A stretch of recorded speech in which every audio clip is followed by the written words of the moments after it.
Moving to second news. ఆకివీడిలో రామాలయ నిర్మాణం ఆగుతుందా కొనసాగుతుందా అనే సందిగ్ధత ఏర్పడింది. ఇప్పుడు హైకోర్టు నుంచి సుప్రీంకోర్టుకు చేరిన ఈ పంచాయతీ అత్యున్నత న్యాయస్థానం కీలక ఆదేశాలు ఇవ్వడం చర్చనీయాంశంగా మారింది.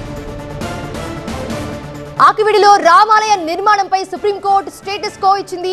ఏపీ ప్రభుత్వానికి నోటీసులు జారీ చేసింది సుప్రీంకోర్టు. తదుపరి విచారణ 4 వారాలకు వాయిదా వేసింది. అప్పటి వరకు ఆలయ నిర్మాణంపై స్టేటస్ కో కొనసాగించాలని ఆదేశాలు జారీ చేసింది. విచారణ జరిపిన జస్టిస్ విక్రమ్నాథ్, జస్టిస్ సందీప్ మెహతా ధర్మాసనం పిటిషనర్ తరపున వాదనలు వినిపించారు న్యాయవాది జడ శ్రవణ్ కుమార్. ఇక ఈ కేసుకు సంబంధించి సుప్రీంలో వాదనలు వినిపించిన న్యాయవాది జడ శ్రవణ్ కుమార్ తాము రామాలయానికో ఏ మతానికో వ్యతిరేకం కాదంటున్నారు. ప్రభుత్వ భూమిలో బడులు, ఆసుపత్రులు కడితే ఓకే, కానీ మతపరమైన కట్టడాలు నిర్మించడం కరెక్ట్ కాదన్నారు. ఈ విషయంలో సుప్రీంకోర్టు గతంలోనే తీర్పిచ్చిందని గుర్తు చేశారు ఆయన. ఆకివీడు రామాలయ నిర్మాణంపై ఏపీ హైకోర్టు ఇచ్చిన తీర్పుపై సుప్రీంకోర్టు స్టే విధించిందన్నారు. రాత్రికి రాత్రే గొంతేనమ్మ గుడిని కూల్చేశారని ఆరోపించిన శ్రవణ్ కుమార్ రాజ్యాంగ పదవిలో ఉన్న డిప్యూటీ స్పీకర్ రఘురామకృష్ణరాజుకు సుప్రీంకోర్టు జడ్జిమెంట్ చెంపపెట్టన్నారు ఆయన. ఇప్పటికే ఈ అంశంలో పొలిటికల్ గా అగ్గి రాజుకుంది. ఆకివీడిలో రామాలయ నిర్మాణంపై పట్టుదలతో ఉన్న డిప్యూటీ స్పీకర్ ట్రిపుల్ ఇటీవల భూమి పూజ కూడా నిర్వహించారు అక్కడ. దీనికి అధికారులు అనుమతులు ఇవ్వడాన్ని సవాల్ చేస్తూ హైకోర్టులో పిటిషన్ దాఖలైంది. దీనిపై తీవ్ర ఆగ్రహం వ్యక్తం చేసిన రఘురామ కావాలనే తప్పుడు కేసులు వేస్తున్నారని ఆరోపించారు. అయితే రామాలయానికి వ్యతిరేకంగా వేసిన పిటిషన్ను డిస్మిస్ చేసింది హైకోర్టు. రెవెన్యూ రికార్డుల ప్రకారం గత 80 సంవత్సరాలుగా అక్కడ రామాలయం ఉన్నట్లు స్పష్టంగా అర్థమవుతుందని ధర్మాసనం అభిప్రాయపడింది. అన్ని ఆధారాలు, రికార్డులు పరిశీలించిన తరువాతే అధికారులు రామాలయం నిర్మాణానికి అనుమతులిచ్చారని స్పష్టం చేసింది. అన్ని ఆధారాలు పరిశీలించాక రామాలయ నిర్మాణానికి వ్యతిరేకంగా దాఖలైన పిటిషన్ను డిస్మిస్ చేస్తున్నట్లు స్పష్టం చేసింది హైకోర్టు. ఇక ఈ తీర్పును సుప్రీంకోర్టులో సవాల్ చేశారు పిటిషనర్. విచారణ జరిపిన అత్యున్నత ధర్మాసనం తదుపరి ఆదేశాలు ఇచ్చే వరకు ఆలయ నిర్మాణంపై స్టేటస్ కో విధించింది. మరి నోటీసులు అందుకున్న ఏపీ ప్రభుత్వం ఏమని కౌంటర్ దాఖలు చేస్తుంది? తదుపరి విచారణలో సుప్రీంకోర్టు ఏం తీర్పు చెప్పబోతుంది అన్నది ఇప్పుడు ఉత్కంఠ రేపుతోంది.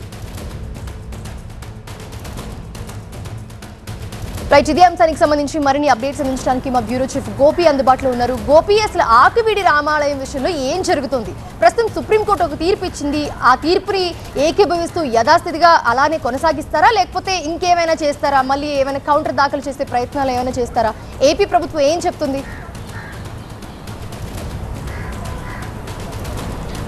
ఆకివీడు రామాలయ వ్యవహారంపై సుప్రీంకోర్టు స్టాటస్ కో విధించడం జరిగింది. సో ప్రస్తుతం ఏదైతే పిటిషనర్ అభ్యంతరాలు వ్యక్తం చేస్తున్నారో, ప్రభుత్వ భూమిలో ఆలయ నిర్మాణం జరుగుతోంది. అక్కడ ఇంతకు ముందు గొంతేనమ్మ ఆలయం ఉండేది, కానీ ఆ ఆలయాన్ని తొలగించి రామాలయ నిర్మాణాన్ని అక్కడ ఉన్న మెజారిటీ ప్రజల అభిప్రాయాలకు భిన్నంగా అక్కడ నిర్మాణాన్ని చేపట్టడం జరిగింది. అసలు ప్రభుత్వ భూమిలో ఎటువంటి మతపరమైన కట్టడాలకు అనుమతి లేదు. గతంలో ఇది సుప్రీంకోర్టు ఇచ్చిన తీర్పు. సో ఆ తీర్పును ఉల్లంఘిస్తూ అక్కడ నిర్మాణం జరుగుతుందని చెప్పి పిటిషనర్ జడ శ్రవణ్ కుమార్, ఆయన అడ్వకేట్, ఆయన ఈ పిటిషన్ ఫైల్ చేయడం జరిగింది. అయితే ఆయన ఏ మతానికో, ముఖ్యంగా రామాలయానికో వ్యతిరేకం కాదు. అది ప్రభుత్వ భూమి కాబట్టి ప్రభుత్వ భూమిలో మతపరమైన కట్టడాలకు ముఖ్యంగా అనుమతి లేదు. అది గతంలో సుప్రీంకోర్టు కూడా తీర్పు ఇచ్చింది. సో ఆ తీర్పుకు అనుగుణంగానే పిటిషన్ వేశాము అంటున్నారు. సో పిటిషనర్ అభ్యర్థనను పరిగణలోకి తీసుకుని ఈరోజు కోర్టు రాష్ట్ర ప్రభుత్వానికి నోటీసులు జారీ చేయడం జరిగింది.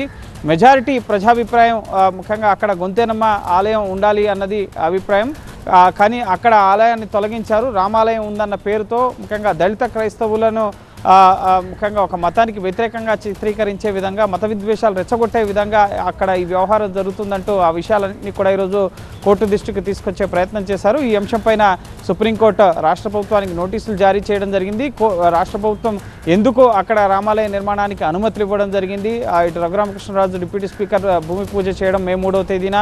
సో ఆయన కూడా ఈ అంశానికి సంబంధించి ముఖ్యంగా రామాలయ నిర్మాణ కమిటీకి సంబంధించిన సభ్యుడిని కూడా ఇందులో ప్రతివాదిగా చేర్చడం జరిగింది. సో అతనికి కూడా నోటీసులు వెళ్తాయి. సో వాళ్ళు అక్కడ రామాలయం మొదటి నుంచి ఉంది అన్న ఆధారాలని కోర్టుకు సమర్పించి, సో ఎందుకు రామాలయం ఏర్పాటు చేయబోతున్నారు అన్న దానికి సంబంధించిన వాదనలు కూడా సుప్రీంకోర్టు ముందు వినిపించబోతున్నారు. అది ప్రభుత్వ భూమి కాబట్టి, సో ప్రభుత్వ భూమిలో ఎటువంటి మతపరమైన కట్టడాలకు అనుమతి లేదు అన్నది గతంలో సుప్రీంకోర్టు ఇచ్చిన తీర్పులు కాబట్టి, సో రాష్ట్ర ప్రభుత్వం అది ప్రభుత్వ భూమా లేక ఏదైనా ఆలయానికి అవి దానం చేశారా, ఇటువంటి అంశాలకు సంబంధించి కూడా కోర్టులో రాష్ట్ర ప్రభుత్వం వాదనలు వినిపించబోతోంది. తదుపరి విచారణ 4 వారాలకు వాయిదా వేయడం జరిగింది. సో సమ్మర్ వెకేషన్ తర్వాత ఆగస్టులో మళ్ళీ ఈ కేసు విచారణకు వచ్చే అవకాశం ఉంది. సో అప్పటి వరకు అక్కడ ఎటువంటి నిర్మాణ పనులు కూడా జరగకుండా స్టాటస్ కో విధిస్తూ హైకోర్టు ముఖ్యంగా గతంలో అయితే ఇదే అంశాలపైన హైకోర్టులో పిటిషన్ వేయగా పిటిషనర్ ఆ పిటిషన్ అక్కడ కొట్టేయడం జరిగింది. సో దాన్ని సవాల్ చేస్తున్న ఇప్పుడు సుప్రీంకోర్టుకు వచ్చారు. సో సుప్రీంకోర్టు హైకోర్టు ఉత్తర్వుల్ని ముఖ్యంగా స్టే విధిస్తూ అక్కడ ఆలయ నిర్మాణం పైన స్టాటస్ కో విధించడం జరిగింది. సో రఘురామకృష్ణరాజు కానీ మిగతా అక్కడ ఆలయ నిర్మాణ కమిటీలో ఉన్న వాళ్ళ ప్రతివాదులు కానీ